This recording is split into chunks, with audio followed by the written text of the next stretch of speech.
anime fighters. I mean, Got to be thankful for this week. One of these days we'll have to go back to anime games in general, and we'll have to do poopy anime games, period, because there's way more of those. Looking back. But yeah, last week we had a picked a topic, but I kind of pulled the trigger a little quick on ending the recording, so you guys didn't get to hear it. But we are talking about Dark Souls likes in a minute. First, we're gonna just as always. That was the first thing that popped into my head because I was getting peer pressure to pick the next topic. Hey, it's all good. It's all good. Something to talk about. No big deal, dude. But so we are. I don't know if you guys pay attention last week, but we like to do like a little just quick things to talk about for what's currently going on. And because I know that you guys are going to go on a little bit about what you have to talk about, I figured I'll just get out or get my thing out of the way because I don't have that much to say. As we all know, Black Friday just happened. Video game sales everywhere. Me being the broke joke I am, I only got a game because it was a gift. But I did pick up Injustice 2 finally. And I got a Black Canary to train with. Oh my god, I fucking love Black Canary. I fucking love that game so much. It is like if NetherRealm Studios would just abandon the block button, I think their games would be a lot better. Yeah. Well, Bishop, I apologize in advance for every Bane bomb that I will do on you. Oh no, dude! I was playing through a multiverse challenge with a high level Bane where it was like all of his points were in defense and health, and I was like, man, fuck the gear system. Like, I just don't like that. I love the random shit that they throw in, like for the Thanksgiving event. I did play it after you told me about it. The like it's raining mashed potatoes and shit. Yeah. Those were fun. Those are really fun, and it definitely Condiment King's revenge. Yes. Dodge the gravy. And then dude, fucking Penguin launching turkeys with rockets on them. Well, it was both Penguin, Scarecrow, and Bane because there was a Santa Priskin turkey as well. Oh my god! I don't know what it did, but I'm only assuming that it's like a supercharged venom empowered turkey. All I know is the best thing about that whole event was the sound that the turkey made. It was just fucking Liu Kang's bicycle kick soundbite. Oh my god, it was so good. Like I'm so blown away with that game as like a game because you know fighting games usually they really lack on content and they make sure that the core product itself is good, like the core gameplay.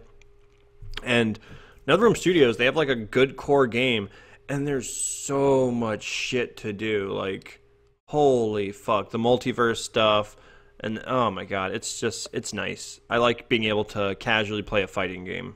It's a breath of fresh air. And I can't wait to get the DLC, so...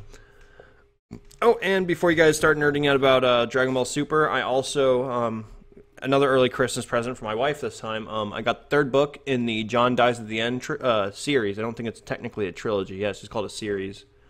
But it's called What the Hell Did I Just Read? And I can't wait to get into it. I think the John Dies books, and I think David Wong's writing in general is fucking hilarious. He's very self-aware. If you like existential horror, it's really fucking good. There's a lot of really fun little like weird bits. But yeah, I mean, I haven't even turned the first page to be honest. Like I haven't started on it, so I'll get into that. But you got it. No, trust me. Like even though I just got Injustice, I'm probably gonna be putting a good amount of time into the book. This is my favorite author, and the last book I read was his sci-fi, which was a completely different story. You know, it had nothing to do with his Supernatural series, and it was really fucking good. It was essentially Charlie and the Chocolate Factory, but with like an underground crime syndicate as the Chocolate Factory. Mm-hmm. It was very fun, very interesting. Like I said, he writes dialogue in a manner very similar to Kevin Smith. So like the characters, it's just fun to read their banter. Mm-hmm. So yeah, without further ado, you guys can go ahead and get into your little discussion. Well, I guess. Unless there's something other than that you want to talk about. Well, we always gotta get our like daily super talk in. I mean weekly super? Well, weekly, yeah, weekly. Gotcha. Listen, exactly. Okay, I'm listening. we record Sunday, and Sunday just happens to be the day after a super episode. So Yeah.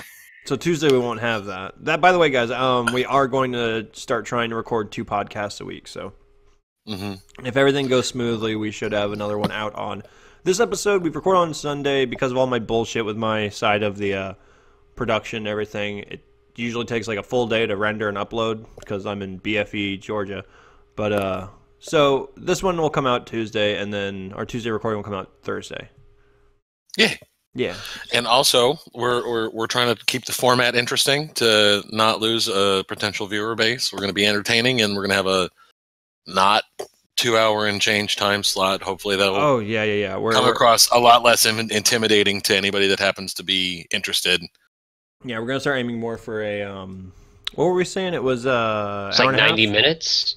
60 to 80 to 90 minutes, I think, is ideal. Yeah, 130. Somewhere over an hour, less than almost 2. Yeah. But anyway, so this week in Dragon Ball Super, can we? Okay, so spoilers. Whatever. This is your warning. Yes.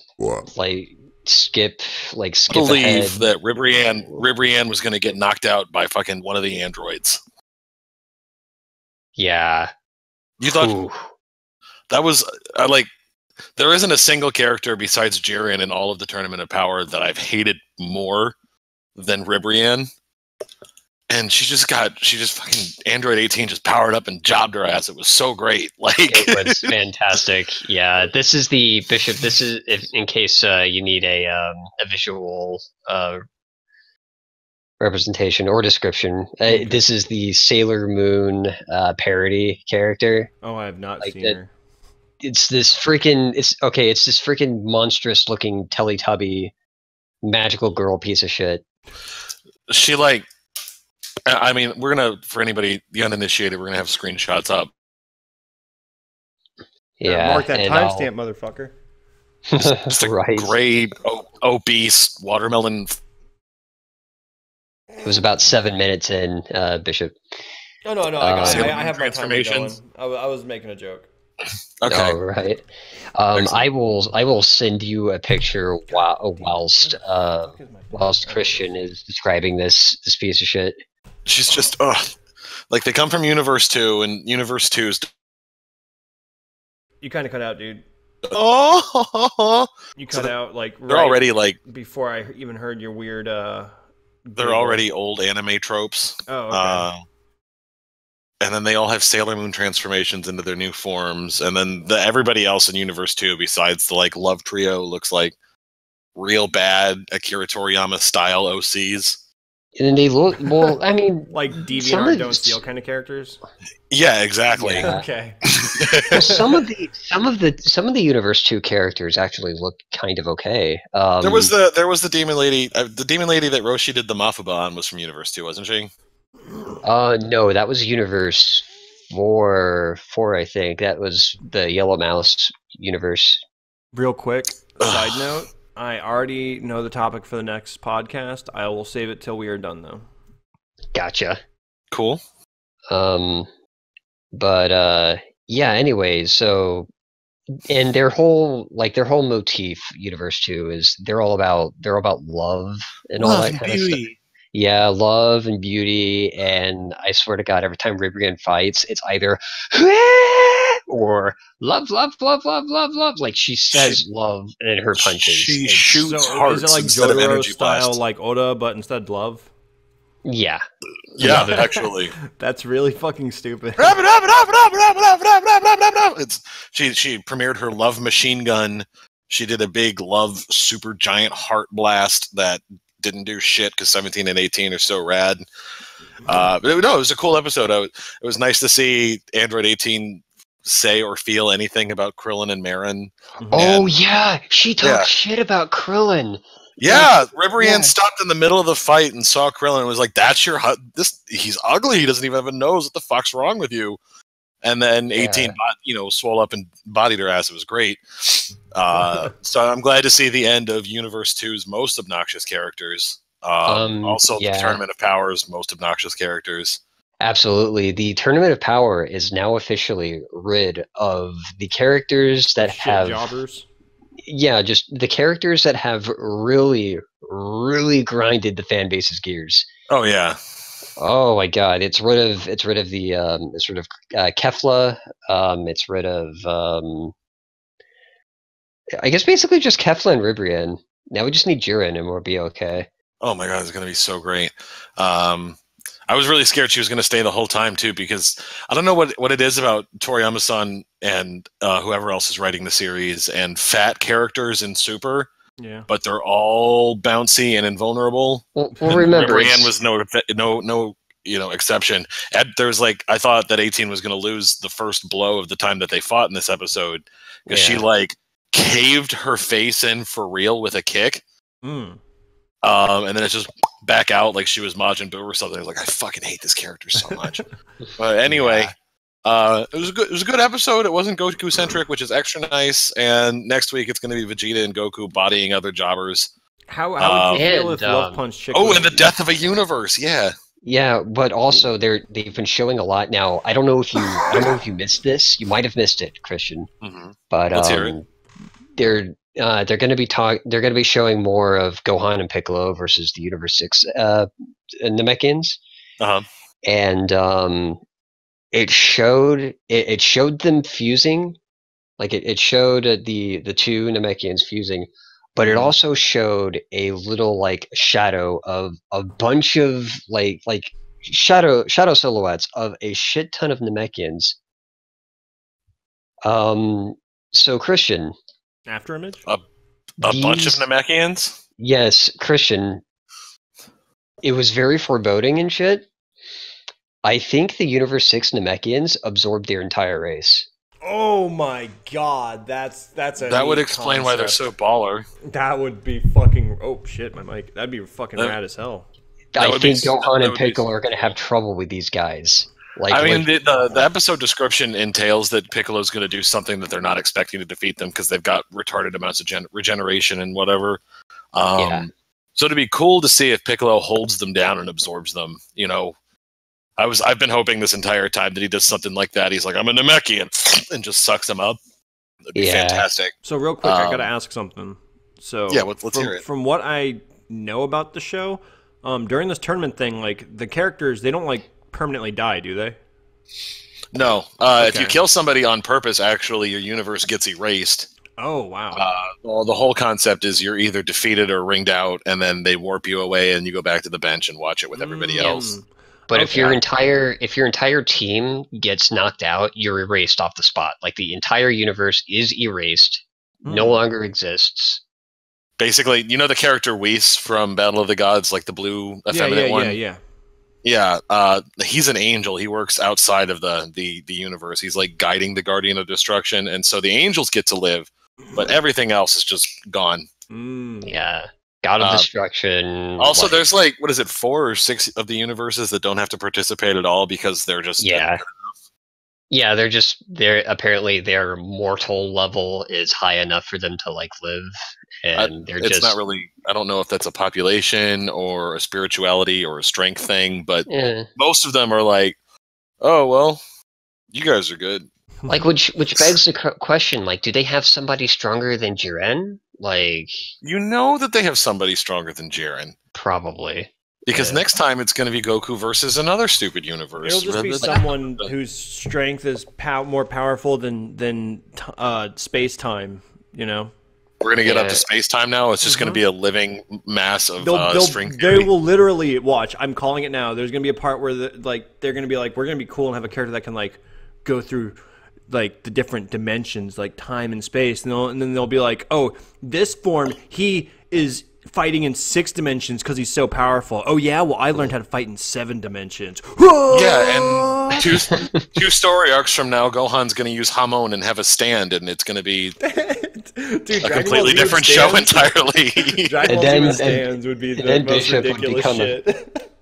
That would definitely rope Bishop in as a fan. I would be interested. Like if Gohan struck a pose and said "sparking," and then his stand popped out. I'll say this right now: if Dragon Ball Z did for some reason, even if it was like a crossover with JoJo's, like just for fan shit, if I ever see DBZ characters doing JoJo's poses, no, I don't want that. I'm fine with DBZ characters with stands, but they're not. DBZ characters do even cringier poses than JoJo's characters. Yeah, but they're made to be cringy, though.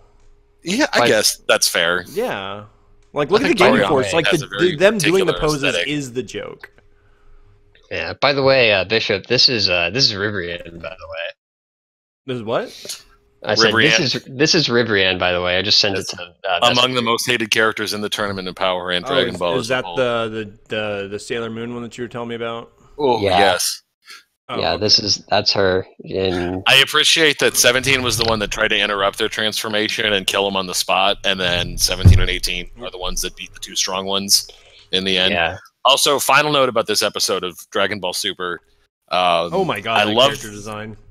Right? She's just horrible. I love that we finally got payoff for Mr. Transforming Mode guy that's been challenging everybody, and he's just been getting ignored. Yeah. This guy, Bishop, he runs up, and he looks like Ultraman, and he's got, I can transform and do whatever I want. And he puts his hands on his hips, and, letters scroll over his belt, and he picks his mode.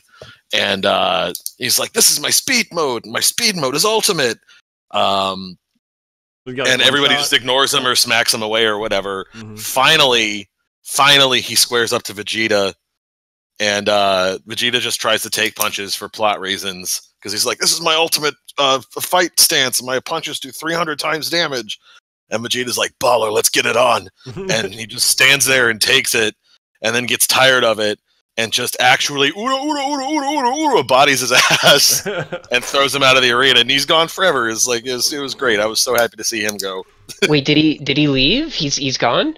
Vegeta whooped his ass. I didn't see Xeno push his button, but Xeno didn't push Cabba's button, Xeno didn't push Hit's button, and they're out. So well, it didn't even show him get wrung out or anything. He didn't. No, Vegeta just was whooping his ass. Yeah, they'll probably whooping last time on Dragon Ball's. Yeah, and then we cut back, and Vegeta's still whooping his ass. I'm down. I just imagine the episode ends with the Oda, and then it's then it goes to the episode preview. Next time on Dragon Ball Z Super, and it just cuts there. Yeah, I need him to go back to fighting Topo though. That fight still needs to happen. Topo's dumb looking, and I hate his big for no reason head veins. Yeah, it's the battle of it's literally the battle of second fiddles. Will you stop it, please? I'm sorry. I'm not going to sit here and have you disrespect the Prince of all Saiyans in my presence. Don't you mean the King of all Saiyans? I didn't. No, I don't. He was never made king, so he's the prince. I was making a 4-star joke for the. I'm aware, but my jimmies are much too rustled about Vegeta right now. I see that. Yeah. King Vegeta. I had a friend that had a Gundam style kit for Vegeta where you actually built him like a Gundam and he had the seam lines and everything, but he was made to look human. I had a Super Saiyan Vegeta action figure, and my mom eventually made me get rid of it because my dog had chewed up the hair tip up to a point where it was sharp enough to be used as a weapon. Wow, nice. Oh, so side note before we get into the actual topic, since you guys were talking about Dragon Ball Super, and I just remembered this. I just started My Hero Academia. Oh yeah, how you? I'm only 3 episodes in, and I gotta say I can understand the hype. It definitely delivers right out the gate. I cried the second episode, no joke. Oh my god, the part when All Might was like, "You can be a hero," and he was just on the ground. I was like, oh my god, I identify with this guy so hard. But I get ready for more of that. Get serious. Yeah, it's gonna you're gonna love you're just gonna love what comes next. Oh, I love man-tier animes, so I'm ready for it. Ice Shield 21 is one of my favorite animes, and that series is just a waterfall of tears. Goddamn. Okay, actually, I was I'm surprised by the timetable we kept there. We got through our weeks with only about 20 minutes. So yeah, the topic at hand: Dark Souls-like games and how it is now essentially a genre. First off, Adam? If it's not called if they give the genre an actual name that isn't Dark Souls-like, what would you call it?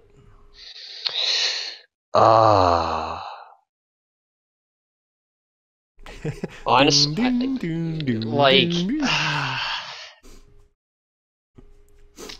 dark action RPG? No, that's bad. That's lame. Like something action RPG, because that's essentially what it is. It's an action RPG. Like it's literally not turn based or anything. Like it's an action game, but it's also an RPG game. If you could use the word finesse well in a game genre, I think that that's a good word to throw in there, because I've noticed that the more people like tend to have that like little bit of just that upper hand, like they just like get it. Like it's the game really clicks with a lot of people. And, I mean, it's still going to be considered like the soul genre. It will always be the soul genre, and it's just, I mean, when it comes to reviewers, they're just going to say it's an action RPG. But like, I mean, so here's a question then, as somebody who doesn't have a lot of experience with it. Yeah. So the question, Christian, C2, like you cut out there for the entirety of your question. Interesting. Yeah. The question was. Well, I mean, we're cutting it out, so we don't have to. I'm not cutting that out. Though. I'm keeping in you telling me that I cut it out, so it doesn't matter. Okay. How uncomfortable. How awkward. Oh, right, and we're back. Little sound nightmare. I mean, I like how you did another intro. I told you, I'm actually cutting it that way. I'm so uncomfortable. I love those cuts. So what differentiates it from what makes a Dark Souls game a Dark Souls game? Is that what you were saying? Yeah, why is Dark Souls in its own genre and a game like Fable isn't? Okay. So Dark Souls, it's very much inspired by Western RPGs, to where you have like the giant sheet of skills and stuff like that, and it's based around very slow progression. And then on top of that, it also has it was very early, if I recall, people were describing it as like a pseudo roguelike, because there's the whole thing where when you die you kind of start at square one, but it's not like you start at square one as far as your level. It's that you lose your all of the experience you had, and you have to like go back and grab it. Depending on the Dark Souls games, sometimes they do like a special mechanic with that, or not Dark Souls, but that genre. We'll get into the games that do that, but the big thing, I think, the biggest thing that sets it apart from other RPGs, Adam, definitely correct me on this because you're more of a fan of the series. I say it's the stamina bar. The stamina bar dictates what you can do in combat, and everything requires a certain amount of stamina. Certain weapons, depending on your gear, when you swing, they take a certain amount. Dodging, based on your gear. And so it's like... That's definitely a part of it. Yeah. But it also has to do... It also Christian, has a little bit to do with... Sorry, real quick. Okay. All right, so I got all my noise settings optimized now. There we go. Alrighty. So, back to what we were saying about the stamina meter. So yeah, the stamina meter does have a little bit to do about it, but it's mainly it's mainly on one big mechanic that the series has, that that a lot of the Souls-like games tend to implement, and it is souls. That's for those new to the Soul series or want to know what the hell I'm talking about. Souls is effectively your currency and your EXP all at once. You earn this. You earn this currency. You earn souls by killing enemies. You earn a completely bombastic amount by killing bosses and triumphing and everything. And you use this to buy items, weapons at times, if you're not finding them from dead enemies or from secret places or treasure chests and all that kind of stuff. If you do the PvP, do you get it from killing other players too? Yes, you do gain souls from killing other players in PvP. It varies. It varies how much they have when you kill them. But anyway, and you use it to level up. I think the main thing that they keep for Souls games is each time you level up, the amount of souls required for the next level up increases within each with each level. And you pump the level into one stat, and you just one level equals one more stat increase for like whatever stat you choose, like strength for like heavier weapons, dexterity for like more skill based weapons like katanas or spears and that kind of thing. Magic, faith for miracles or like cleric stuff. Now, that's all good, but the main thing that makes it unique is this. You can lose it when you die. You lose your souls when you die. You have, and when you do lose them, they'll be lying in the place where you die, and you can go reclaim them. But if you die once again without reclaiming your souls, they're gone forever. So that's where the risk and punishment of said risk kind of plays in. Risk and reward seems to be like just a big thing with the genre too. Like a lot of the high damage moves you can perform on enemies are like these special like scripted like canned animations that like when you hit them during certain frames, like your character will like stab their sword into their gut and kick them away and stuff. I just kicked my desk when I did that. But yeah, like, and that'll do, like, I saw in Dark Souls, like, or not Dark Souls, I saw in Bloodborne, when you do that with the like the hatchet thing that turns into like the weird spear pole arm looking doohickey, that thing, like, when you hit someone with it and you get that special animation, it one shots like every jobber enemy in the game pretty much. It's like almost an instant kill on everything, and then you do it to bosses and it's like, oh look, a little bit of their health. That's cool. Yeah. That's the other thing. Bosses are stupid, Bosses are definitely where the game shines. As far as interesting designs for bosses, they're varying difficulties and asinine difficulty at times. Yeah. You put in the souls mechanic, and the hard hitting enemies, the hard but fair at times difficulty. I say at times because there's some aspects in the game that you just throw fairness out the window. Some of it's just sheer bullshit. And you've kind of got what makes Dark Souls. You know what I would actually? I'm sorry. I just realized. I think a decent term for the genre would be like simulation RPG. Because of how like grueling the stats are and everything, like everything has weight, and that's every decent, like even like the mediocre Dark Souls like games. It's like your leveling up is grueling and very very minute, like over time. And another thing to mention, you got to be careful of how many points you put into your, like how many levels you put into a certain stat, because if you put in too much, you'll start to get diminishing returns. Oh yeah? Yeah, I think you'll start to get diminishing returns around 40 or between 40 and 50. Like if you have like 40 or 50 points like in a level, like 40 is probably the soft cap, 50 is like the hard cap. Anything more than that starts to diminish a little bit.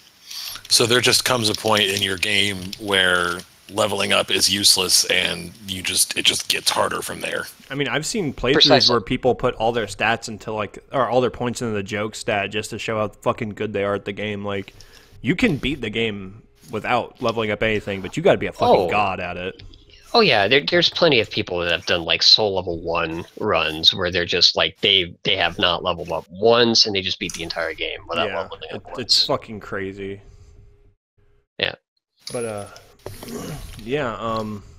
so the other But and another thing that makes like Souls games is also the lore setting and very like story that isn't told through actual cutscenes, but through flavor texts and just through the atmosphere of the game, like the areas, the enemies, and like the best way I would separate a regular RPG from a Dark Souls like one is Dark Souls is purely satisfying because of the gameplay.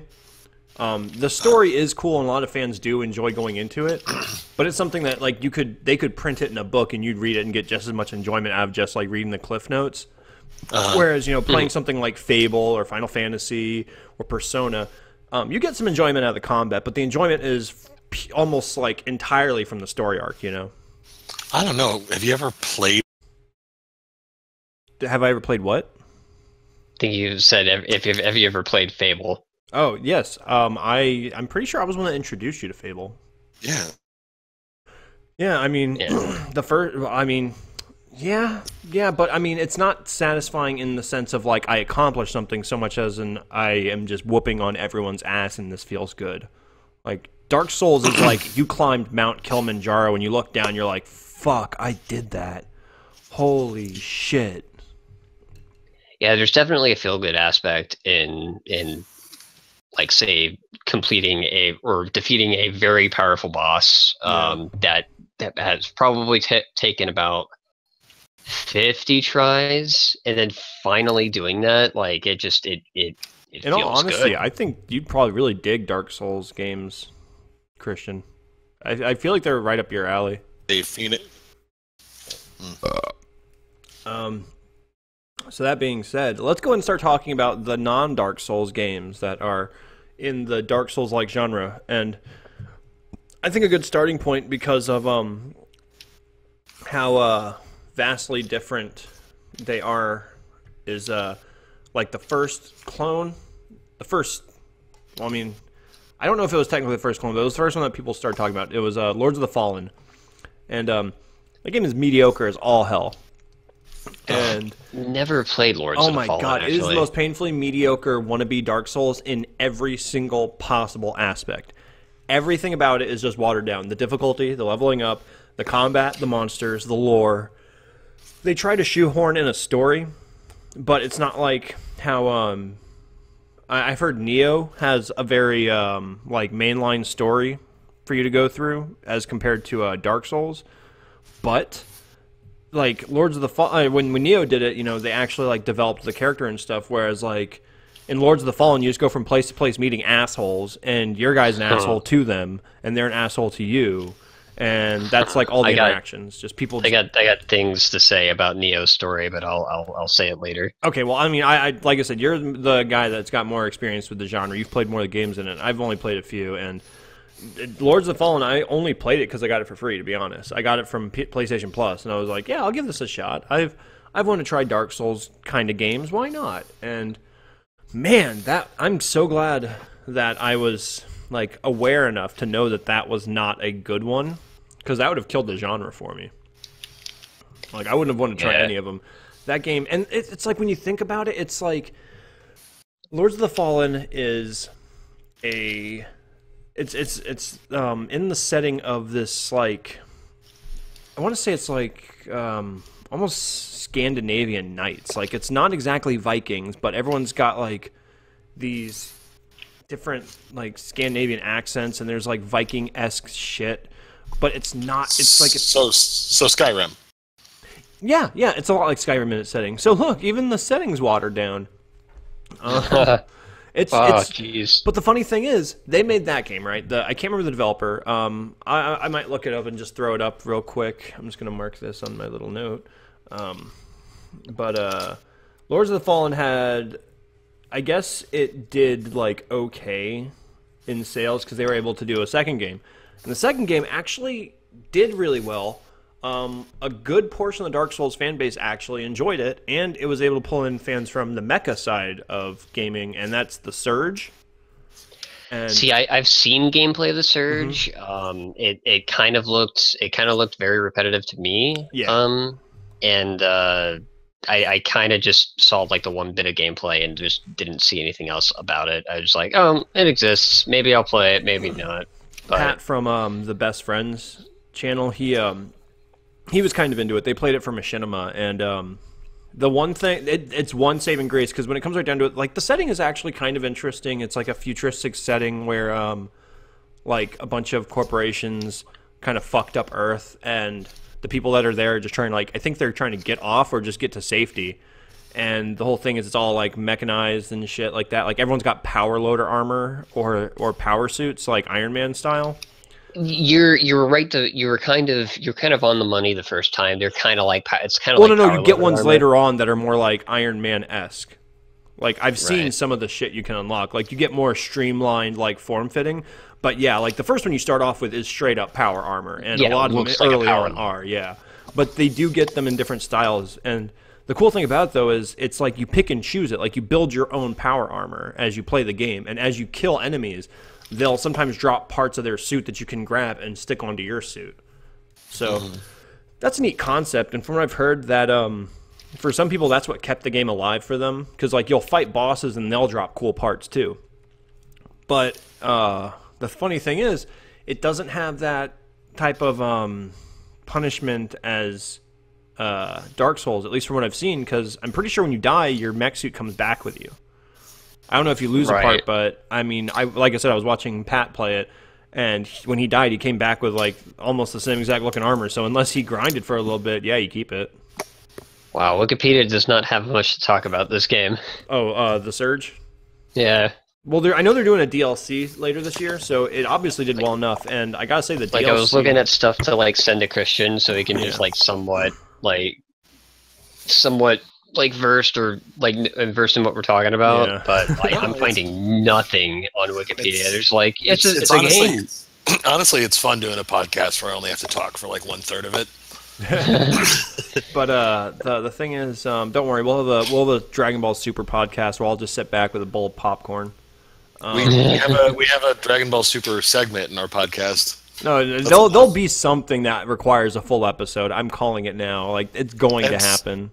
I mean, it'll be probably the Tournament of Power finale. We'll have to do a whole episode on. Yeah, like when that episode airs, one of you guys will probably send me a message and you'll be like, "Yeah, you're right. We need an episode." Yeah, but so the Wikipedia, like all Wikipedia has to say about the Surge, like it's a game, it exists. You have an exoskeleton suit. That's about it. Yep, pretty much. We did it. We put it together. The DLC is pretty rad, though, from what I've seen, because it's going to be taking place in a futuristic theme park that's run down. So it's like the aesthetic is really interesting, and unlike Dark Souls, another cool thing about the Surge is it's super vibrant. Like it's not like a very Dark Souls is very purposely done in like sepias and like grungy, dirty color schemes, and it's to give you that feeling of oppression and like sadness and dreariness and stuff. Whereas the Surge, they don't really go for that with their color scheme. They're not really trying to invoke any emotions. They just want something that's pretty to look at.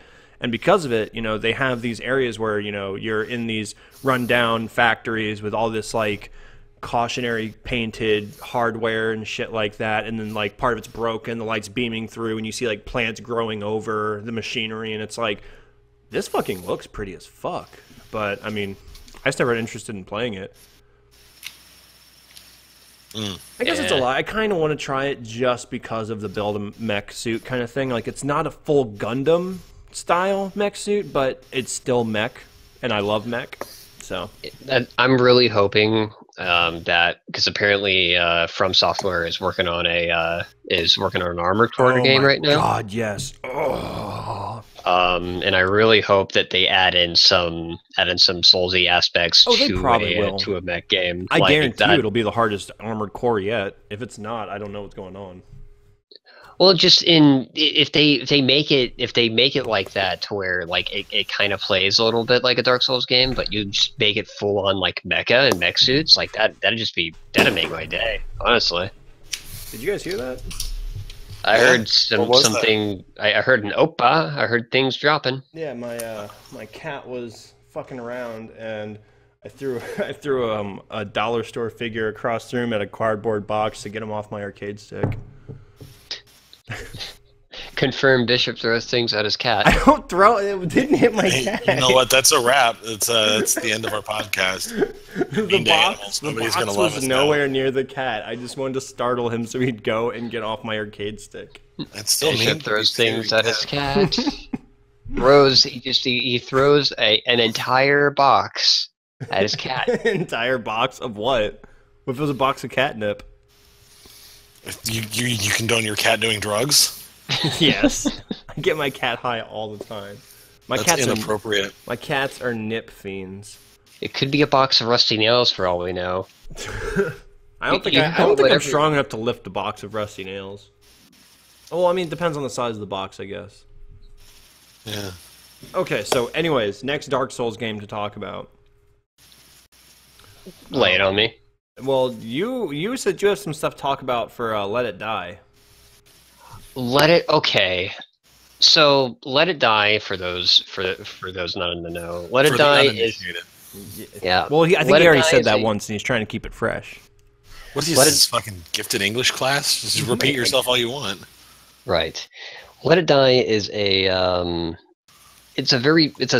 guess it's a Souls-like inspired action RPG developed by Suda51. Mm-hmm. Oh, so it's all kinds of pretentious. Oh, absolutely. But I think pretentious is a little rough. I would say eclectic, I think, is the better word.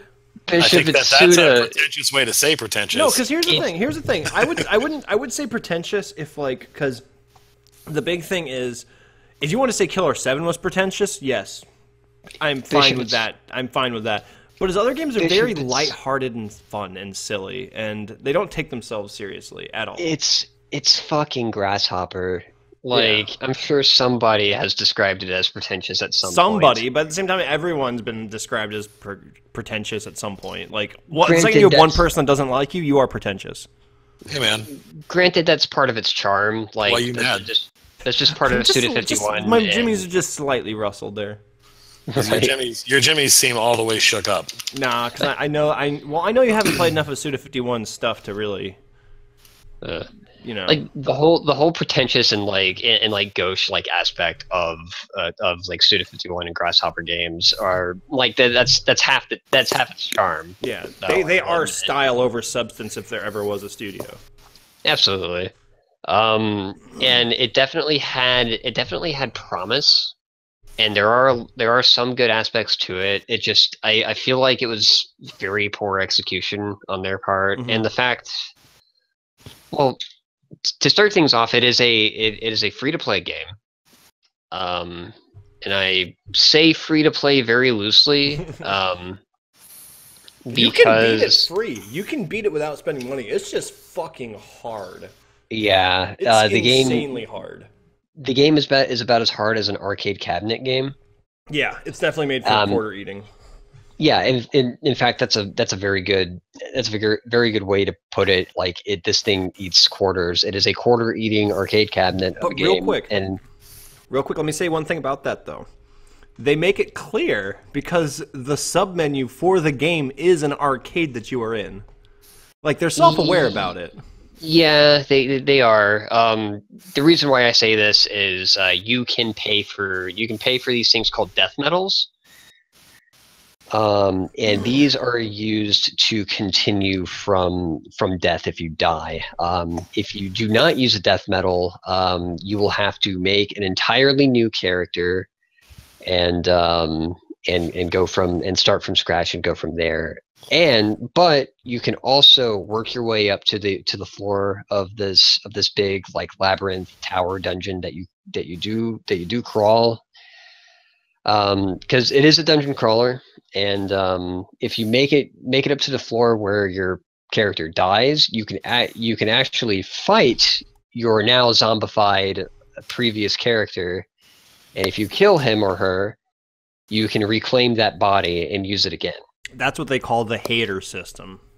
Yeah. When your character dies, they are called a hater, and one thing I will say, I actually really enjoyed the hater system, because once you learn how to exploit it, you can get a lot of money and increase your character's overall quality from it.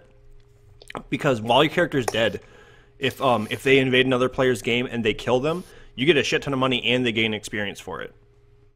Yeah. So it's there's ways of my whole thing was, because I've played a lot of free-to-play games, and I've played ones that are really, really bad about the pay-to-win and stuff, and I gotta say, that's one thing that I at least liked about Let It Die is the buy-ins were very fair, and they mainly helped single player. I don't remember anything that you could pay for that really fucked up other people in PvP. Like the big thing that they would sell along with the death medals was the VIP ticket or the lounge pass or whatever it is. And, yeah, where you had an elevator that would take you to like any floor that you've been to, except you don't pay for it. Yeah, well, the whole thing with that is it's $20 for the pass, and if I recall, the pass lasts for an entire month. Yeah, and that would sound pretty like expensive and kind of ridiculous, but when it comes right down to it, if you paid the $20 for that ticket and you just like play the game like you would a regular Dark Souls game, you could probably finish it by the end of the month, like easily before, and probably spend time in the PvP. Because from what I don't know about that. Well, from what I've heard, besides the jackals, which you can completely avoid, the bosses aren't that difficult. Like once you know how they are. And if you have the death pass to where you can just go to any floor, that makes it a lot easier. Because I spent a decent amount of time on it, and just that alone is powerful. Like being able to go right back to where you were, because otherwise going from square one, like even when you unlock multiple floors in the regular elevator, they only take you so far, and a lot of the times the elevator floor will have like an obvious difficult point, like, and the difficult point they put is never right before the elevator. You know, it's never that I got over the hump, here's the safe point, I'm good. It's always in the middle of the journey. So it's like you're fucked up halfway through, and then you have no armor, no food, no weapons, and you're just fucked up, and you'll probably find another player's hater there, you know? So being able to skip over those is pretty powerful. Yeah, that's another thing. Equipment, like all equipment. Oh yeah. Armor, weapons, they can break. There is no effective way to repair them, and when they break, like they break, they disintegrate from their being.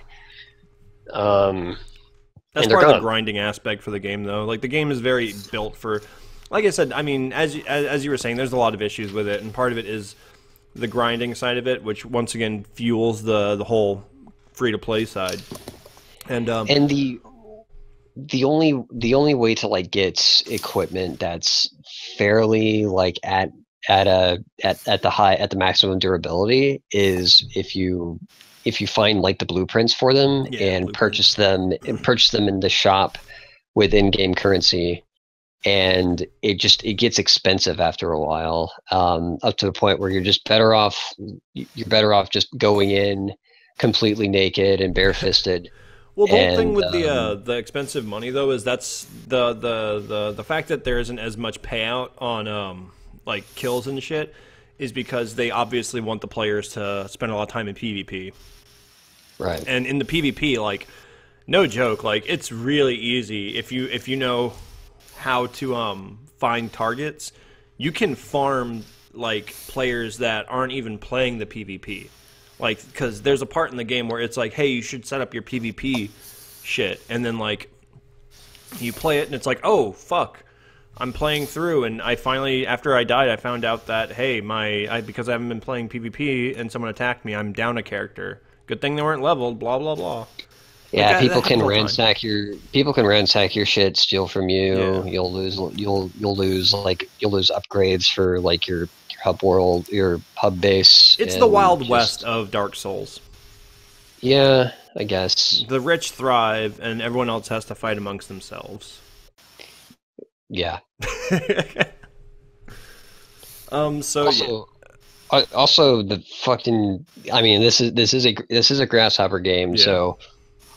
Ooh, these freaking boss and enemy designs are some next level demented shit. Yeah, the bosses are all weird. The jackals look fucking cool as hell though. Like I remember when I saw them in that one like little "Don't fuck with them" video, I was like, oh shit, motherfucker. Weren't they like just they were like in these like sleek white suits like with lightsabers and shit? Like one had it's like. They all have like a white dress attire, and it's all like high fashion.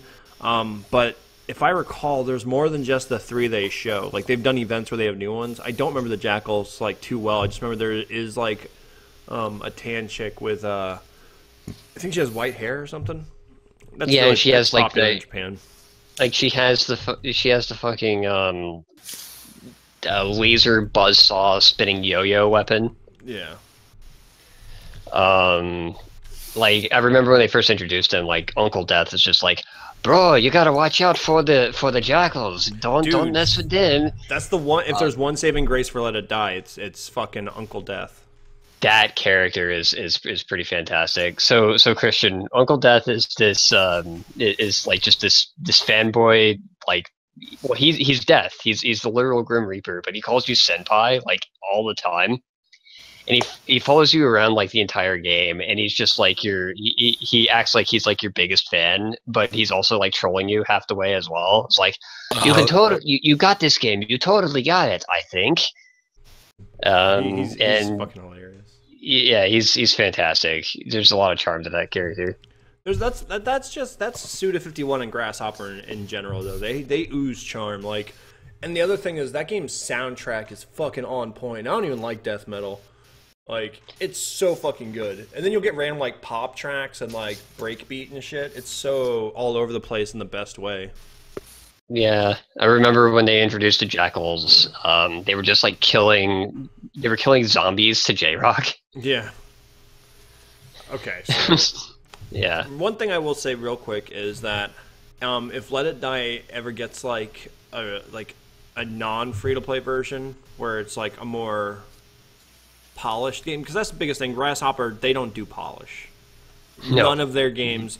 The only game I can think of off the top of my head that had like surprisingly good polish was Lollipop Chainsaw, but that game was also notoriously short.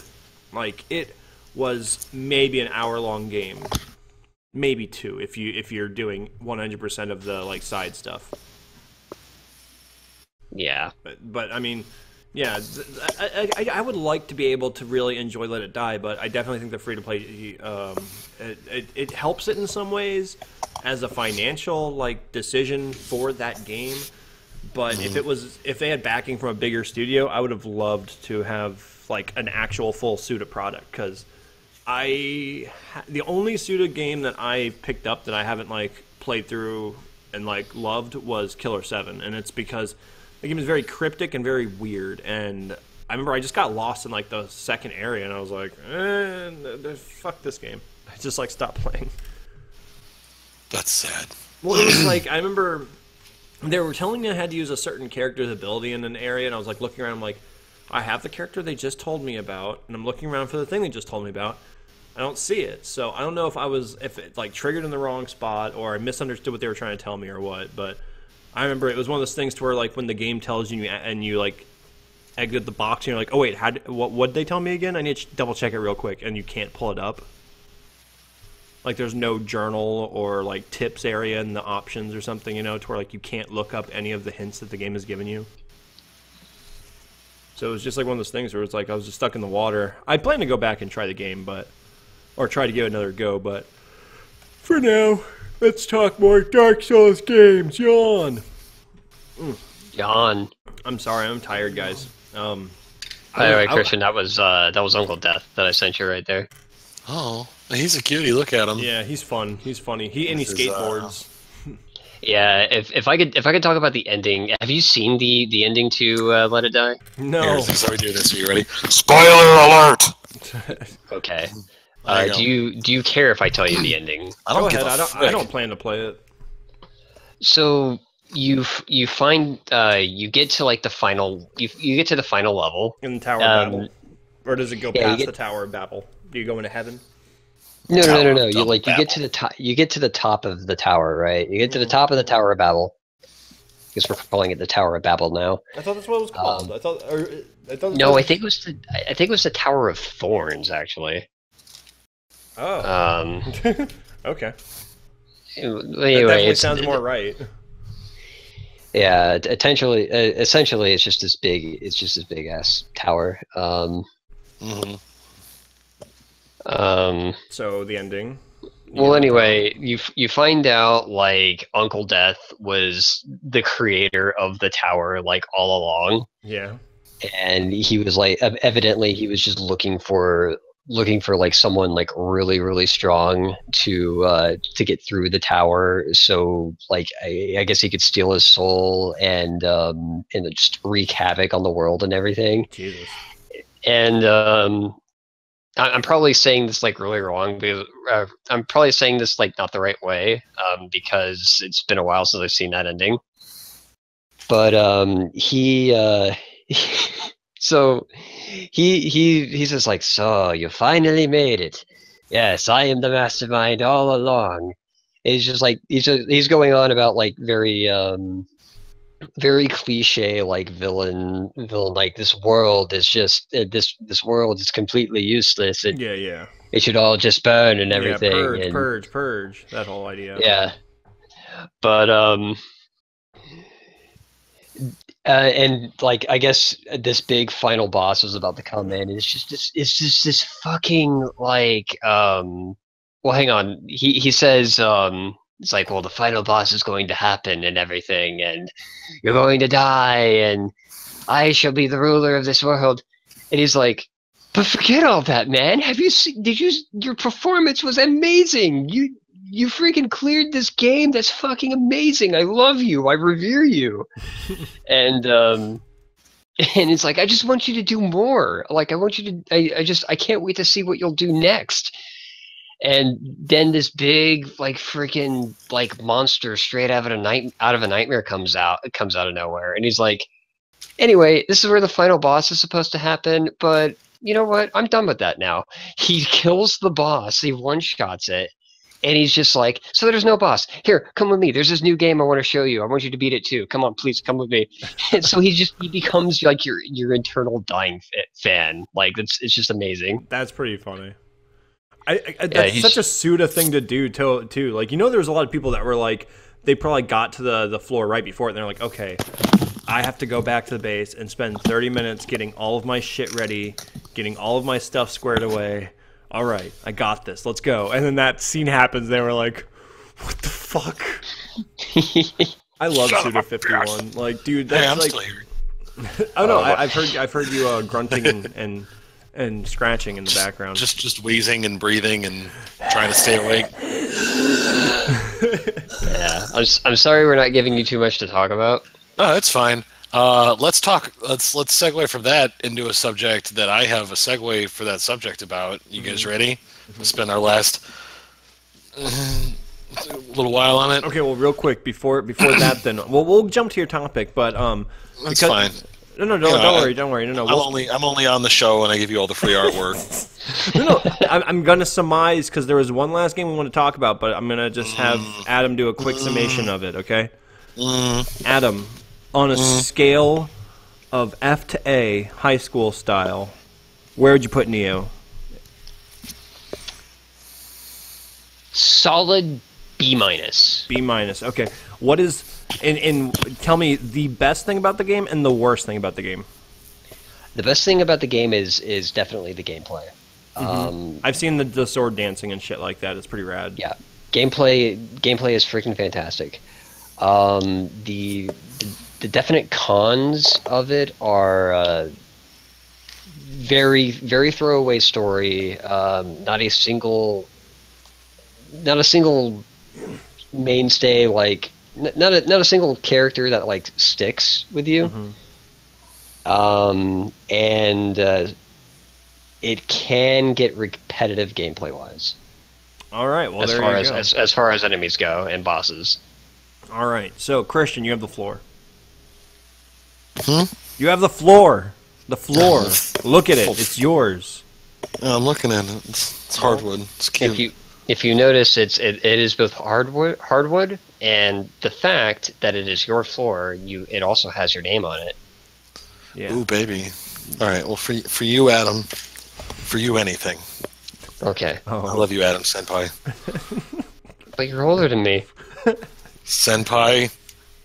He failed a few grades. How about didn't fail any grades, bitch? I was just imagining that though in an anime, like someone that got held back a few years, where their senpai is younger than them, and they're doing all the cliche anime shit, like hiding behind like mailboxes and stuff, but they're so much taller. You know, Team 7 in Naruto called Kakashi Senpai. Sensei. They called him Sensei. They called him Senpai too, motherfucker. Anyway.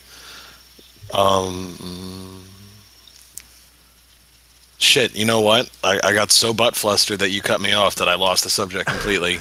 Oh no. We were talking about Let It Die, and he talked about the final boss. Speaking of letting it die, what's the #1 rule of improv, Lewis? And? Yes, and. Not no, but let Adam finish. But... So yes, and let Adam finish? Yeah, that's what I should have done. Fuck. Did I finish? Yeah, you ruined my whole brain. I'm already logy on tryptophan and stuffing. For those of you wondering why I've been quiet this episode, it's not because I don't know what they're talking about. Well, no, that's part of it. But that's not why. Yeah, no, that's true. It's because I decided to eat the last mountain of Thanksgiving leftovers that I had, and I'm very sleepy. This is not a very professional move as a podcaster. Okay. And it totally shows in the doodle, which I love, by the way. Oh, wait, you did the doodle? I didn't even see I sent the doodle. I tried real hard. Is it on the Facebook feed? No, it's on the Discord. It's somewhere. Hey, anybody that wants to hop into the Discord and hang out with us, hit us up at discord.gg/something. Wait, what are we doing? What happened?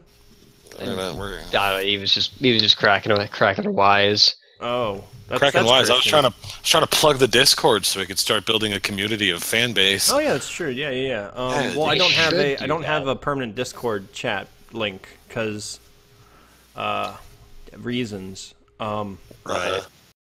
Here, set this link to never expire. Hit copy button. Okay, so yeah, I'm gonna post that permanent link now in the link is in the description and in an annotation. I'm gonna right here.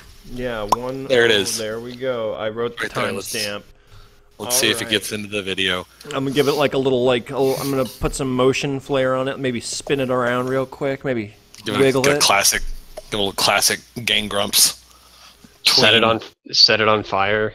I might be able to set it on fire. Could you put it? Could you take it? Could you take it and make it do a spin, and then like you pan out from it, and there's sonichu, and then it goes up Sonichu's butt. That would be so hard, but I will try my hardest. All right, cool. This episode might be coming out late because that's gonna fucking be in the episode. In the YouTube video, there's gonna be a point where if it becomes too hard, I'm just gonna put up nah. if it becomes too hard, you just say, "I'm not doing that, Christian. Fuck you." So, now that we've talked about what a Dark Souls game is and what Dark Souls games there are, what kind of setting would you think would be cool for a Dark Souls game? China? PSO. PSO was fucking amazing, and wow, that actually would be fun. I need like a Dark Souls like PSO game. Like in my life, especially if it had the multiplayer. I'd like to see one in the Warcraft universe. Would be pretty cool. Oh, that would be cool. Yeah, that'd be neat too. But that is definitely one of my dreams to like see that I know that will probably not happen is like a science fiction-y kind of like Souls game that is almost exactly like PSO. Well, I mean, Code Vein is kind of like that coming out, right? No, it's PSO has a whole look and feel. Well, no, I used to play PSO. Yeah. But it's very anime and techno inspired, the Code Vein game. So that's what I was saying. It's like Code Vein is more dystopian, like. Oh, it's like post-apocalypse. It's post-apocalyptic, and these guys are like blood demons or some shit. Nothing like demons in the apocalypse. Nothing like blood demons. Yeah, blood demons. Yeah, I think the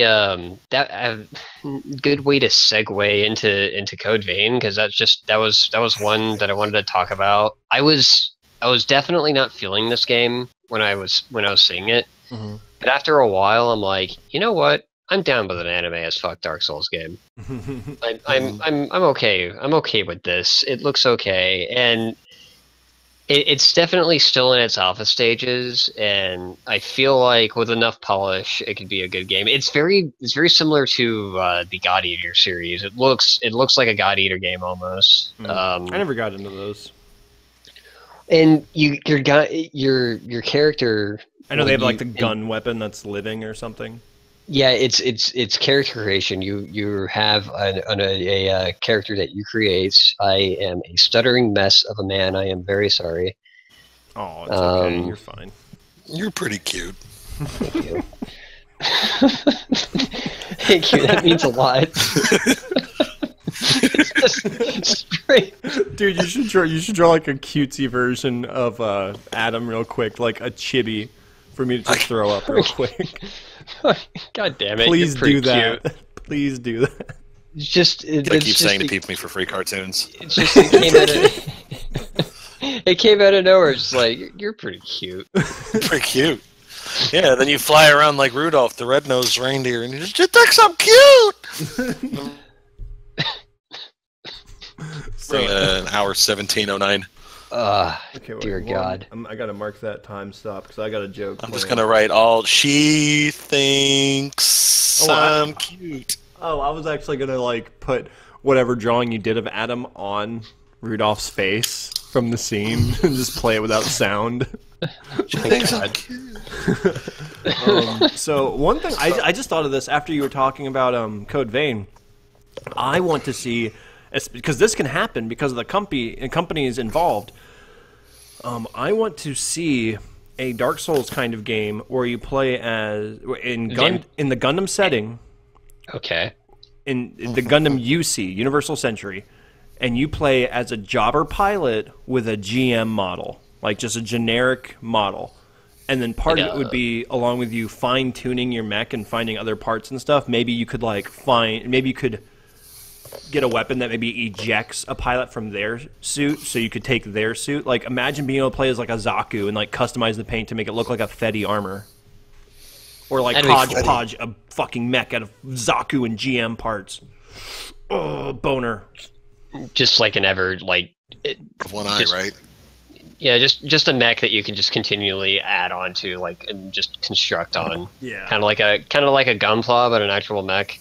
Dude, if there was a Gunpla game, like, I want that. That's what they need to do. They need to do, real quick, just little nod back to last week's episode. I want a Gunpla fucking Gundam Battle Assault where you just have all the different mechs from all the different series, all the big ones, and then make it to where you can customize them and build your own.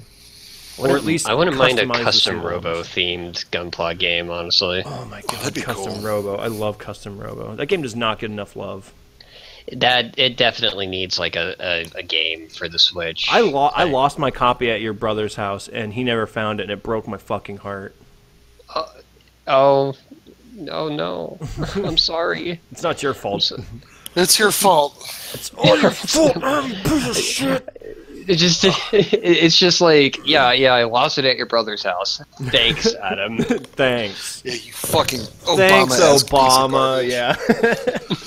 But no, dude, like fucking. I remember that was one of the few. Bishop. Shut the fuck up. Hey, Bishop. Hey. Bishop. Yeah. Tell me a story. Okay, once upon a time. Tell me a scary story. Okay, once upon a time, there was a big demon, right? And he was all types of dark colors. He was dark blue. He was dark red. He was dark orange, and he was even dark yellow. That's almost the same as orange. I know. That's how scary it is. But if you look closely, they are gender ambiguous anime characters. Yes. Like in Code Vein. Yes, but they are. Oh wait, I thought you were talking about my demon that I was talking about.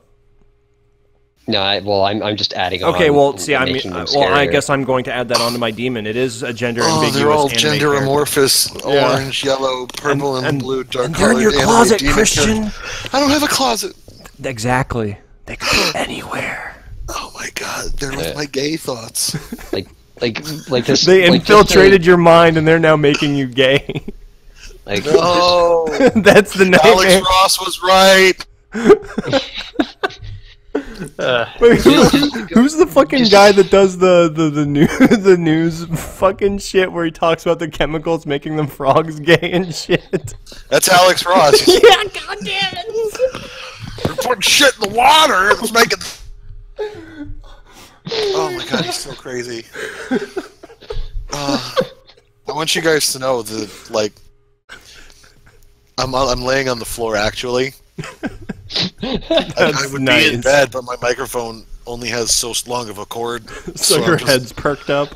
I'm on the hardwood floor next to my computer with my comforter as a pillow, and I'm just doing the rest of the episode like that. That's fun. I was nice enough to. My mom was nice enough to get me a nice computer chair for $50 off Amazon. This shit was cheap and it's fucking awesome. Meanwhile, I'm just constantly rolling around in a 360-degree motion. No, in a computer chair. My dad gave me a TV to do my computer work on because it has an HDMI. Oh, that's cool. And it's my eyes hurt.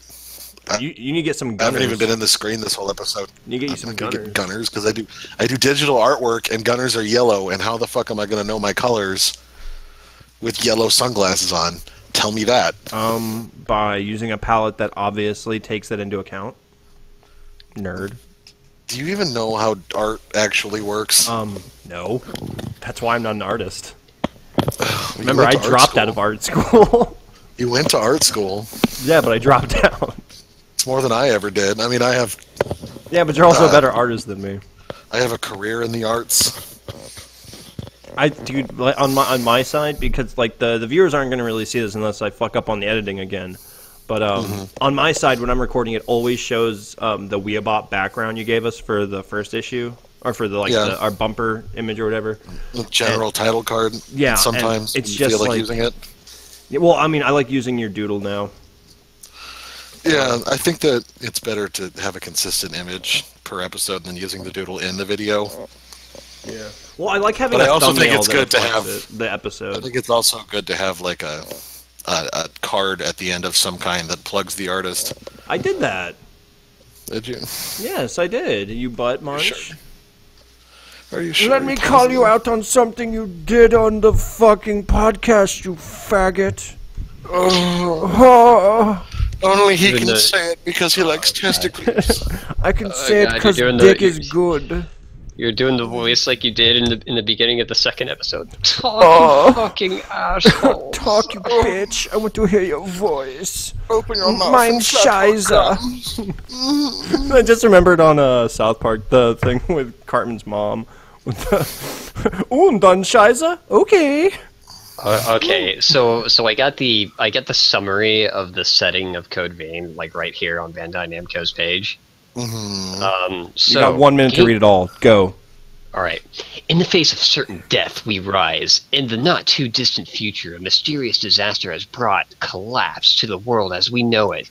Towering skyscrapers, once symbols of prosperity, are now lifeless graves of humanity's past, pierced by the thorns of judgment. Capitalized, by the way. It's epic. At the center of the destruction lies a hidden society of revenants called Vein. This final stronghold is where the remaining few fight to survive, blessed with gifts of power in exchange for their memories and thirst for blood. So memory-fueled powers, I guess? Blood powers? Okay. Give into the bloodlust fully and risk becoming one of the lost. Fiendish ghouls, devoid of any remaining humanity, wandering aimlessly in search of blood, the lost will stop at nothing to satisfy their hunger. Team up and embark on a journey to the ends of hell to unlock your past and escape your living nightmare in Code Vein. Dude, you actually did that in like exactly 1 minute. Did I? Yeah, like I looked at the timer, like it was like almost exactly 1 minute. You were off by a few seconds, but yeah. All in one edgy anime minute. Yeah. The edge. It hurts. So you're playing as a revenant, which is a kind of undead, and then you don't want to be more undead, but you have to fight for your survival. Basically, you're playing. Sounds like Frankenstein versus zombies. Sounds like if X-Men was a horror anime. I guess you're a friggin' demon vampiric edgelord. Boku no zombie apocalypse. That traded, and apparently you traded in your own memories to get these freaking blood powers. So how do you know who you are? How do you even know how to use the powers if you don't have memory? What if you give up? Yeah, what if you have to trade in the memory that's how memory for power works? Or like, what if you give up like memory of something really important, like how to brush your teeth or how to, fucking eat food. How to pee standing up. What if you forget how to breathe? I don't know. I'm not banking on this story to be compelling. I'm gonna be. I think it would be very cool if I If you what? I think we Hello? lost Christian. I think he Did we died. lose him? I think he fell. I think he is. Oh no! I rolled over onto my mute button. Sorry. Oh, Are you like in like a sultry pinup pose just by the computer? It's complicated. I'm on my back, but I've got like my desk chair up against me. So like you know how they have like the cross shape at the bottom? Uh-huh. Okay, so 2 of those are like cupping my butt cheeks. And then I'm bended at the knees with the backs of my calves sitting on the seat. So Bishop, I know our topic is Dark Souls or Souls games, but we can be done talking about that. We still got like another 10 minutes to burn if you want to talk about something else. I'm just saying that the title should be the title of this episode should be most unprofessional episode. Most unprofessional. Yes. In this one, C2 sleeps. Okay, so I guess as the disappointing letdown, I remember the subject I wanted to segue to, which is disappointing letdown bosses. Were bosses or anti-bosses where bosses didn't Jack happen. of Blades? Jack of Blades, kind of. I was actually thinking more along the line of Fable 2. I didn't finish Fable 2. I fucking rage quit halfway through. Where Reaver shoots the boss and you don't fight the boss. Like the big bad evil guy. It goes down. And Reaver is like, "Oh, shut the fuck up!" and shoots him. Yeah. And then it's game over. Like, what other games are that? Well, it's either it's 2 things. You can either do the killing, or Reaver, if the thing goes on for long enough, like Reaver will just shoot him. It's just like I thought he never showed up. That was bullshit. Yeah, he does say that. It was bullshit because I wanted to hear him do his villain monologue. That's funny that someone has done that, though. Like, that would have been better in a parody RPG, like in Bard's Tale, like something like that. All the Fable final bosses are not very good, though. Yeah.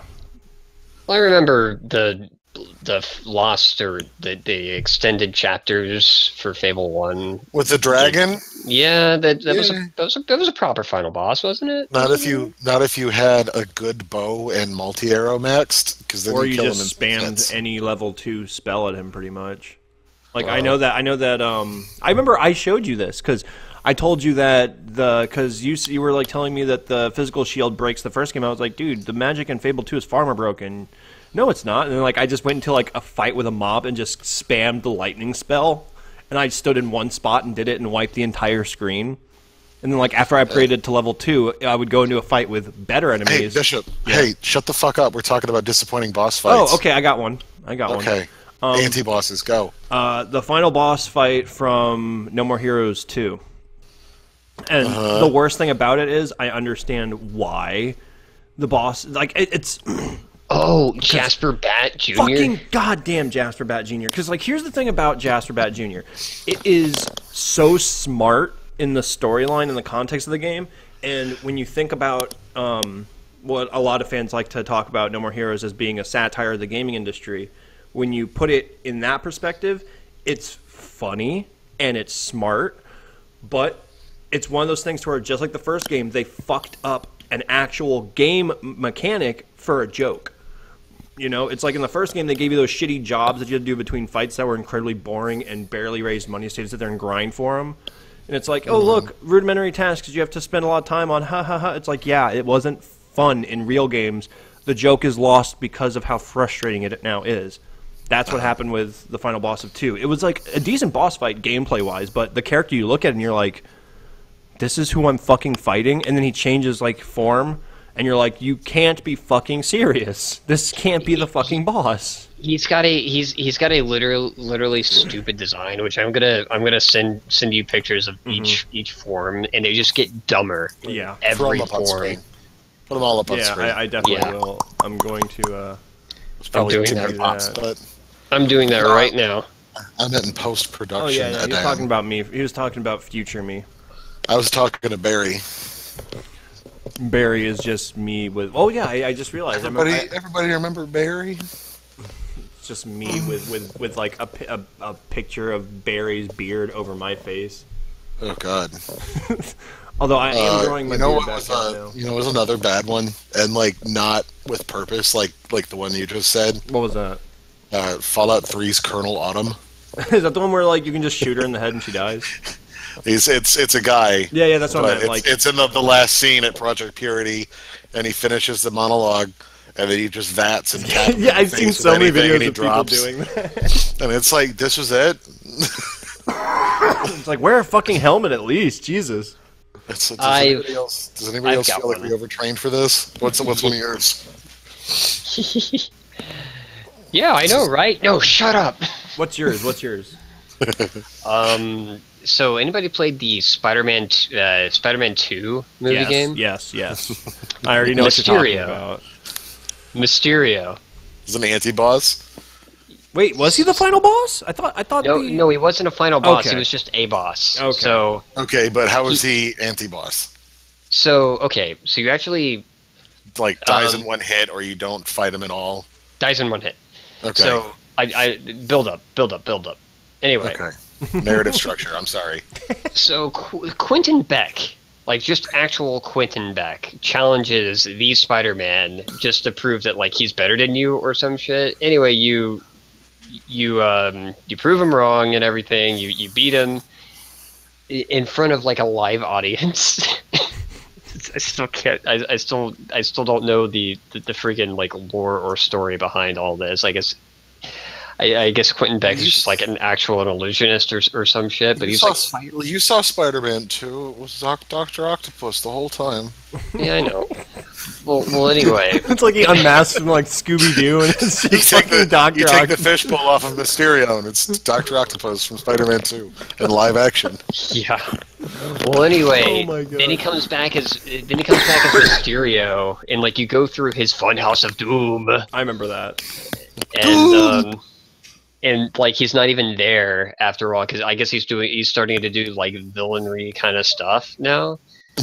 And then you fight him. Then you fight him at a convenience. Then like he's there at a convenience store, and he grows like on the screen he grows like 5 health bars. He's like, prepare yourself, Spider-Man, and then you just punch him, and he goes, ah! All the health bars go down, and you take him in. That's hilarious. Yeah. And Mysterio sucks. Well, I liked Mysterio, though. What did you like? The eyeballs on his nipples or the fishbowl on his head? He's cool. Okay. He's the cool fact that sometimes. The fact that he does magic, like he's the David Blaine of Spider-Man villains. I really liked his boss fight in the Spider-Man. That was the PlayStation 1, Nintendo 64, and Dreamcast like Spider-Man game, where like Venom was one of the bosses. He was like one of the best characters ever in that game. He like helps you out to find Carnage at the end and shit. Oh, that was Maximum Carnage. That was a good game. No, not Maximum Carnage. No, he was just talking about regular Spider-Man. Maximum Carnage. Maximum Carnage isn't like that's the Genesis and Super Nintendo game. Yeah, I know. When Spider-Man was in it. Yeah, he was. Yeah. Good for this one is just called. Good Christian. Good Christian. This one is. Yeah, so this one is Venom. just. Wait, this one is just Spider-Man, and like the final final boss is fucking stupid. Final boss is actually kind of creative. Okay. I mean, yes, but it's not even really a final boss. Like the final sequence is, it's like the scene from Crash Bandicoot where you run away from the boulder. Yeah, it's like that, but web slinging, and you have to run away from Doc Ock covered in carnage. Yeah, you beat up Dr. Octopus, and then you go up to the next floor and fight Carnage, and Carnage disperses from Cletus Cassidy and actually gets on Dr. Octopus, and he becomes Monster Rock, which is just this freaking thing straight out of a children's nightmare. He's like gurgling and everything, going. He is pretty creepy. I will give it that. He is creepy. Chasing after you in an exploding factory, and you're like just trying to get away from this thing. It's freaking cool. Who's the suckiest boss in all of Pokemon? Who? Brock. Yeah. So fuck Brock. You can beat him with all 3 of the starters. Yeah, like even the one they're resistant to. Yeah.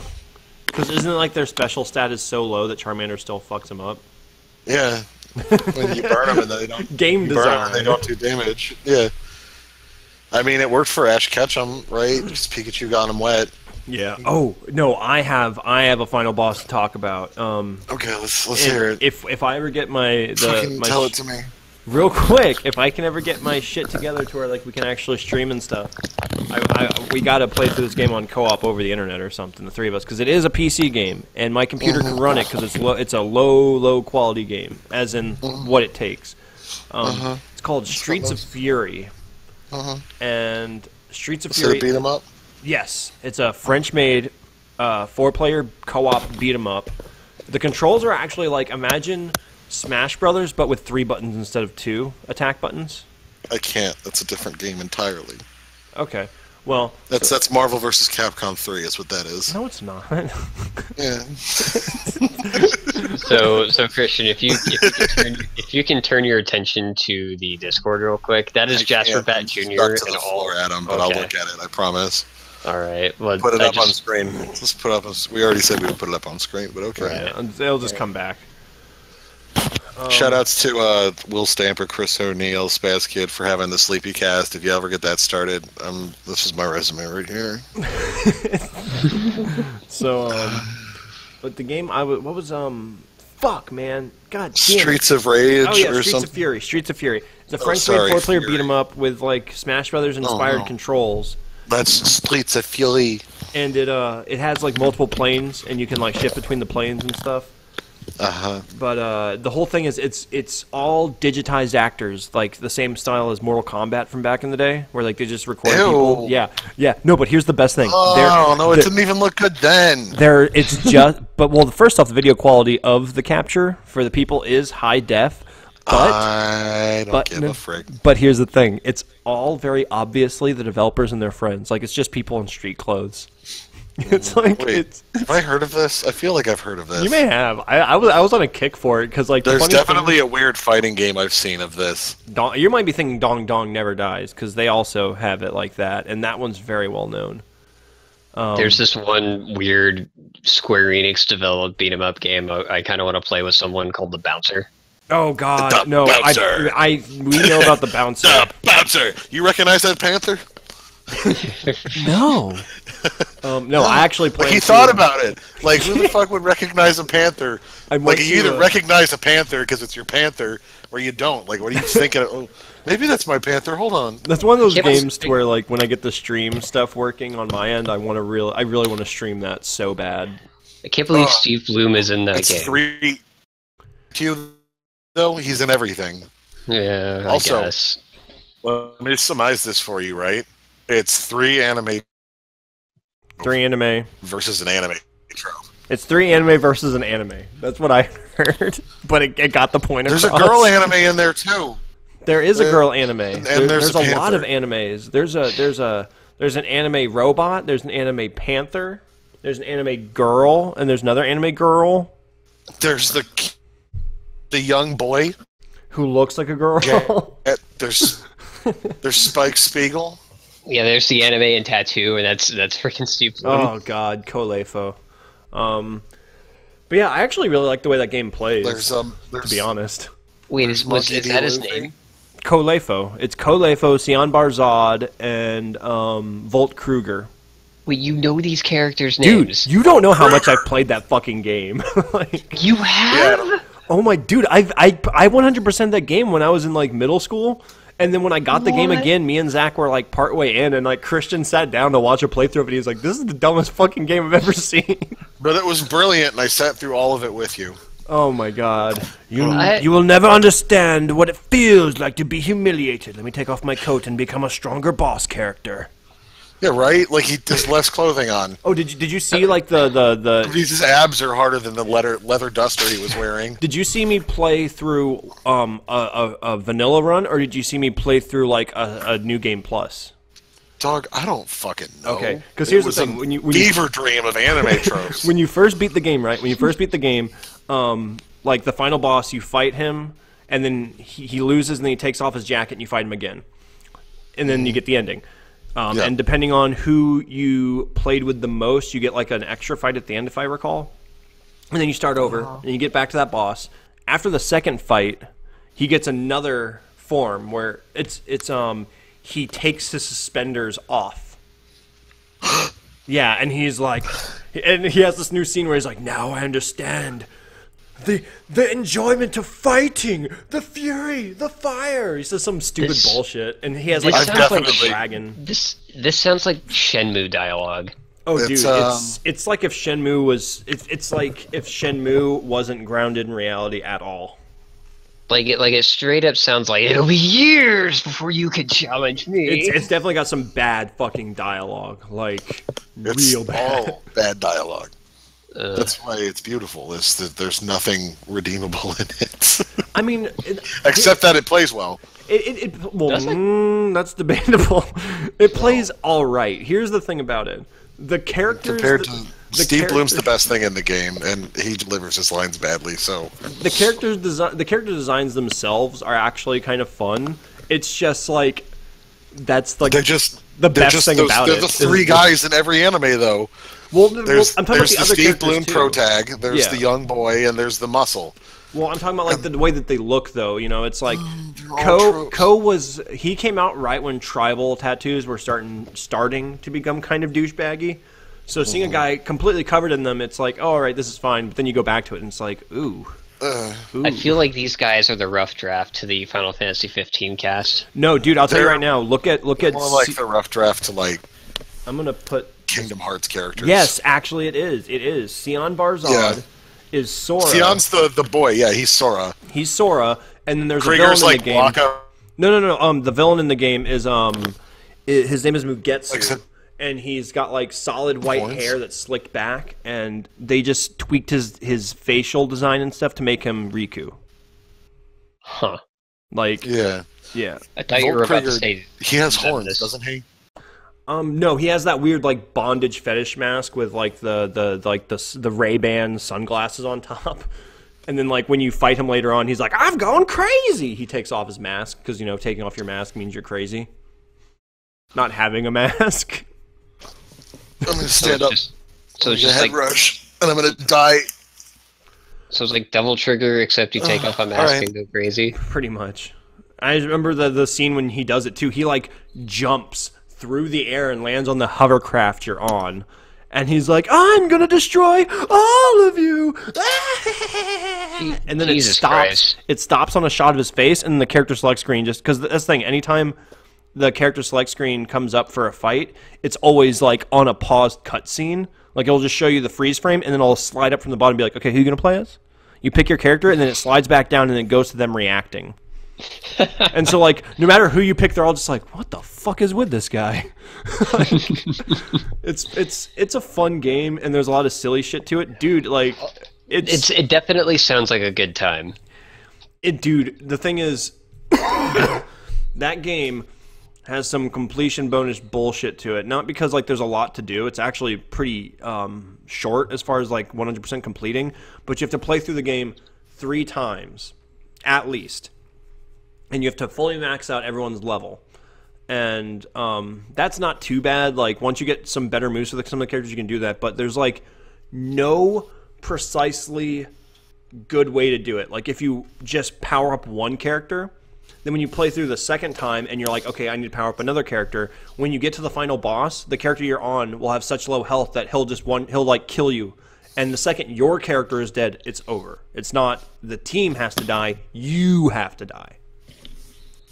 So it's like you get such bullshit things. Like if I recall, the best way to do it is you play through most of the first playthrough as one character, and near the end you switch to another character because your first fight against the final boss isn't too rough.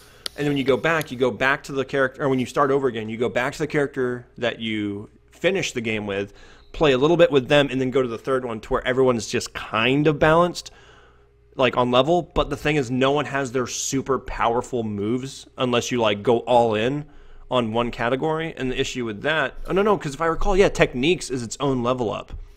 So it's like you either have good techniques that allow you to combo this boss that can shred your health in moments, or you put it into stats to make sure he can't shred you in moments. So we're like, obviously not going to be doing all of that meticulous bullshit when we do a playthrough. Oh, obviously. Well, I mean, we're going to do it for the lulz, clearly. Oh no, I like I said, if I stream that game, I will totally try and 100% it. Oh God, I will do it, and we'll. God be with you if you do. I'll do a nod to the that. Oh yeah, because I just recently showed Adam this streamer and YouTuber I follow. I don't know if you know about him, Christian. Austin Eruption. No, he's a cool dude. He does fun videos and stuff, and unlike a lot of YouTubers and stuff, he actually he interacts with his Discord. Like he's constantly on there chatting with people. He's really funny.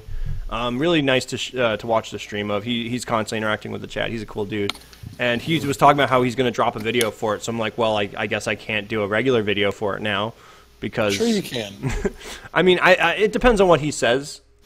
Because if anything, I have a feeling I'll probably gone on YouTube and played, I don't know, a bad video game and been like, well, bad. This video comes really bad. That is true. I mean, there have been.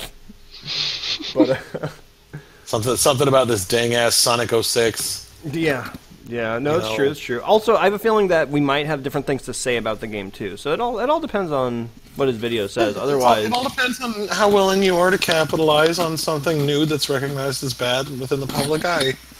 So we're on that note. Oh wait, okay, real quick. Yeah, let's wrap this up. But I just want to go ahead and drop the topic for the next podcast. So you guys can let it. That's what I was gonna do. When you have faith in your co-hosts, you know what? Next week on Weabop, we coach Bishop in hosting Weabop. Is that going to be the entire podcast? I don't know.